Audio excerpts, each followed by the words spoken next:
Elhamdülillahi Rabbil alemin. Ve eşhedü en la ilahe illallah vahdehu la şerike lah. Ve eşhedü enne Muhammeden abduhu ve rasuluhu sallallahu aleyhi ve ala alihi ve sahbihi ecma'in. Esselamu aleyküm ve rahmetullahi ve berekatuhu. Möhtərəm Müslümanlar, ilk növbədə, ilk öncə özümü və sizə tövsiyəm budur ki, Allahdan qorxaq, təqvalı olaq. Və bugünkü mövzumuz nəfsi hesaba çəkmək barədə olacaq. Nəfsi hesaba çəkmək.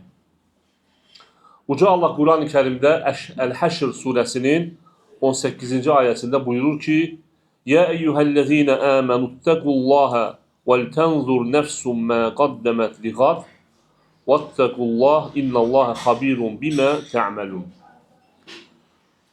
Ey iman gətirənlər, Allahdan qorxun. Hər kəs sabah üçün nə etdiyinə baxsın.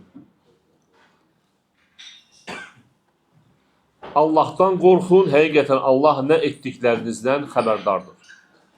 Bu ayə, qeyd etdiyimiz ayə, yəni Əl-Həşr surəsinin 18-ci ayəsində Uca Allah bizə, yəni iman gətirənlərə öz nəfslərini hesabı çəkməyi buyurur.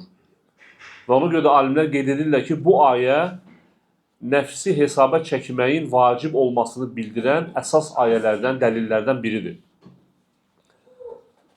Və ayədə sabah üçün deyildikdə, yəni hər ayədə Allah buyurur ki, hər kəs sabah üçün nə etdiyinə baxsın. Nə deməkdir bu? Yəni, sabah deyildikdə burada axirət nəzərdə tutulur. Haqq hesab günü. Və öldükdən sonra, vəfat etdikdən sonra insanın axirət, həm bərzəx aləmi, həm də axirət yurdunda bildiyimiz kimi insan sorğu-sual olunacaq. Və Allah Taala'nın ədalətindəndir ki, Allah Taala insanı yaratmış və onu əbəs yerə buraxmamışdır, başlı başına buraxmamışdır. Və insanın bu dünyada etdikləri əməllərə görə cəza tətbiq etmişdir. Yəni, ya mükafat, ya da cəza. Və ona görə insan bunu düşünərək həmişə düşünməlidir, bu insanın həmişə yadında olmalıdır və insan həmişə bilməlidir ki, etdikləri əməllərə görə nə vaxtsa cavab verəcək Allahın huzurunda. Və məhz buna görə də insan, ağıllı insan o kəsdir ki, bu gün gəlməmişdən öncə bu dünyada özünü haqq hesab etsin. Və burada sabah dedikdə, dediyimiz kimi, axirət nəzərdə tutulur. Yaxşı, nə üçün bəs sabah deyir Allah Taala? Fikir verin, nə üçün? Çünki bu gün çox yaxındır. Çox yaxındır. Hər kəs, hər bir insan bilməlidir ki, əgər bu dünyadan köçdüsə, yəni vəfat etdisə, artıq onun üçün axirət qopmuşdur. Yəni qiyamət onun üçün artıq qopmuş sayılır. Çünki insan vəfat etdikdən sonra artıq bu dünyadan əməl dəftəri bağlanır və insan bərzəx aləmində də sorğu-sual olunur, həmçinin qiyamət günü dirildikdən sonra da.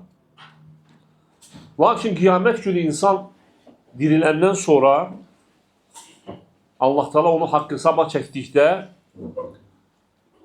həmin gün insan etdikləri pis əməllərə görə peşman olacaq. Necə ki, Uca Allah Quran-ı Kərimdə buyurur ki, يَوْمَ تَجِدُ كُلُّ نَفْسٍ مَا عَمِلَتْ مِنْ خَيْرٍ مُحْتَرًا وَمَا عَمِلَتْ مِنْ سُوءٍ تَوَدُّ لَوْ أَنَّ بَيْنَهَا وَبَيْنَهُ أَمَدًا بَعِيدًا. Həmin gün insan etdiyi əməlləri, xeyir əməlləri qarşısında hazır görəcək. Və etdiyi pis əməllərlə isə arzu edəcək ki, onunla pis əməlləri arasında böyük bir məsafə olardı, yəni olmayardı. Və həmin gün insan, yəni sorğu-sual olunduqda, insan tövbə etməyə imkanı olmayacaq, möhlət almağa imkanı olmayacaq, geri qayıtmağa imkanı olmayacaq. Lakin bu dünyada isə biz hələ ki əməl dünyasındayıq. Necə ki, sələflərdən biri qeyd edir, bu dünya əməl dünyasıdır. Bu dünyada əməl var, haqq hesab yoxdur. Heç kim səni etdiyin əməllərə görə sorğu-sual etmir. Lakin qiyamət günü isə əməl olmayacaq. Yalnız etdiyin əməllərə görə haqq hesab olacaq. Və insan qiyamət günü etdiyi hər bir kiçik əmələ görə cavab verəcək. Necə ki, Uca Allah Kəf surəsində buyurur ki, hər kəsin kitabı qarşısına qoyulacaq və sən günahkarların orada yazılmış olanlardan qorxduqlarını görəcəksən. Onlar deyəcəklər, vay halımıza, bu necə bir kitab imiş. O, nə bir kiçik, nə də bir böyük günahı buraxmadan hamısını sayıb yazmışdır. Onlar etdikləri əməlləri öz qarşılarında görəcəklər, Rəbbin heç kəsə zülm etməz. Yəni, Allah Teala heç kəsə zülm etməz. İnsan qiyamət günü hansı əməlləri görəcəksə qarşısında o əməlləri o etmişdir. Necə ki, bir hədisdə, qudsi bir hədisdə Peyğəmbərimiz sallallahu aleyhi ve sellem buyurur ki, Rəbbimiz buyurur, ey qullarım, bunlar sizin öz əməllərinizdir. Mən onları sayıb yazdım və indi sizə tam bir şəkildə qaytarıram. Yəni, qiyamət günü Allah Teala öz qullarına bunu buyuracaq. Kim xeyir tapsa, Allaha həmd etsin. Kim pis bir şey tapsa, yalnız özünü qınasın. Və həmin gün həqiqətən də insan özünü qınayacaq etdiyi pis əməllərə görə. Və ona görə də ağıllı insan o insandır ki, o insan bu gün gəlməmişdən öncə özünü haqq hesaba çəksin. Və insan, necə ki, başqa bir hədisdə Peyğəmbərimiz sallallahu aleyhi ve sellem buyurur ki, qiyamət günü insanın ayaqları yerindən tərpənməz o vaxta qədər ki, ondan bu suallar soruşulmasın. Ömrünü harada keçirdi? Elmi nə etdi? Yəni, elmi öyrənib əməl etdi mi, etmədi mi? Malını haradan qazandı və hara xərclədi? Və həmçində bədənini nə ilə yordu? Yəni, öz Allahın ona verdiyi bu canı nəyə həsr elədi? Və bu sorğu-suallar gəlməmişdən öncə insan, Allah Teala bizə buyurur ki, Həşr surəsi 18-də bizə buyurur ki, insan özünü haqq hesab etməlidir, hesaba çəkməlidir. Və bu, mömin üçün ən gözəl olan hal budur. Yəni, mömin özünü hesaba çəksin. Çünki bu dünyada Allah Teala bizə bir tövbə qapısı qoyub. Bu dünyada etdiyimiz günahlara görə biz tövbə edə bilərik. Və bu tövbə qapısı Allahın öz qullarına olan ən böyük neymətidir. Böyük neymətlərindən biridir. İnsan, Peyğəmbərimiz sallallahu aleyhi ve sellem buyurur ki, tövbə özündən əvvəlki günahları silir.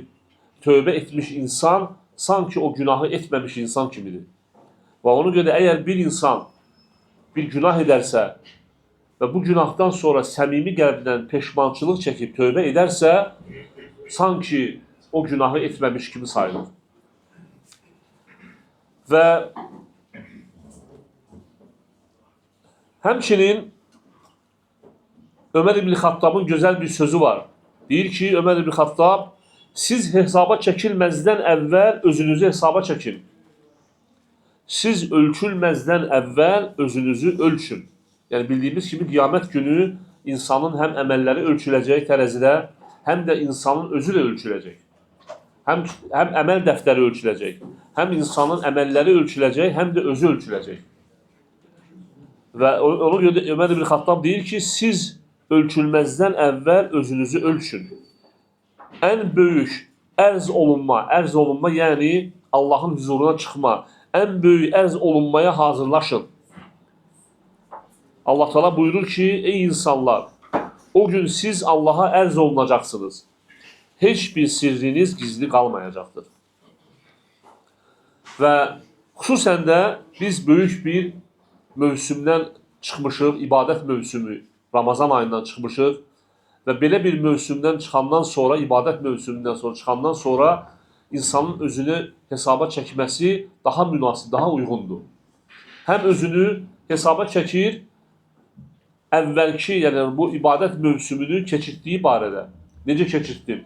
İbadətlə keçirtdimmi? Hansı əməlləri edə bilərdim, etmədim? Və bu da ona nə üçün? Gələcək, Allah təala müvəffəq eləsə ona, gələcəkdə Ramazana yetişməyə nəsib etsə, həmin bu səhvləri buraxmasın. Həmçinin hansı günahları etdim və həmçinin də özünü hesaba çəksin gələcəkdə edəcəyi əməllərə.